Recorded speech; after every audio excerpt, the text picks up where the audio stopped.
বিরাজ করছে। আমরা গত বেশ কয়েকদিন ধরে দেখছি বর্তমান ইন্টারিম গভর্নমেন্ট সে দিন দিন নিষ্ক্রিয় হয়ে যাচ্ছে। তার প্রশাসন যে তৎপরতা থাকা দরকার ছিল সে পরিমাণ তারা তৎপরতা দেখাতে পারেনি।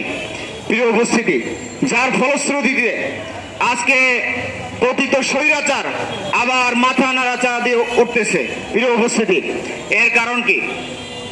যে কোনো বিচার এখনো পর্যন্ত, স্বৈরাচারের কোনো বিচার এখন পর্যন্ত দৃশ্যমান হয়নি। জনগণ এখনো স্বৈরাচারের বিচার দেখতে পায়নি। ফলে স্বৈরাচার ঘোষণা দিয়ে হরতাল করে, গুলিস্তানে বাস পড়ে।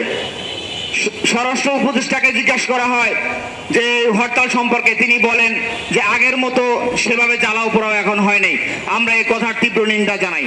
তিনি এই কথার দ্বারা স্বৈরাচারদেরকে আবার আশ্রয় দেওয়ার চেষ্টা করতেছে।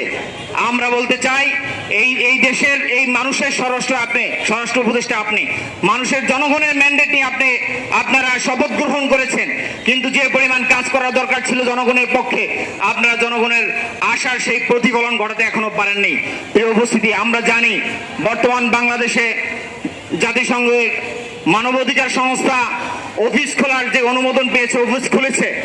এই মানবাধিকার সংস্থা কোনো মুসলমানদের মানবাধিকার সংস্থা নয়। এরা মুসলমানদের পক্ষে কোনো সময় কথা বলে না।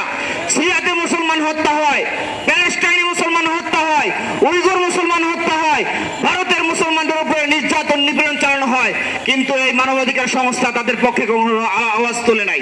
প্রিয় উপস্থিতি, পরিশেষে আমরা বলতে চাই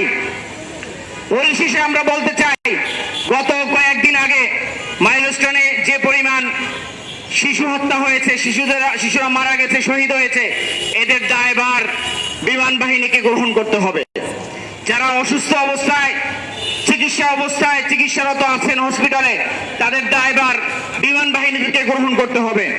প্রিয় উপস্থিতি, আমরা বলতে চাই, সামনে থেকে যেন কোন জনবহুল এলাকায় যেন প্রশিক্ষিত বিমান উড্ডয়ন না করা হয়, আমরা হুঁশিয়ারি করতে চাই।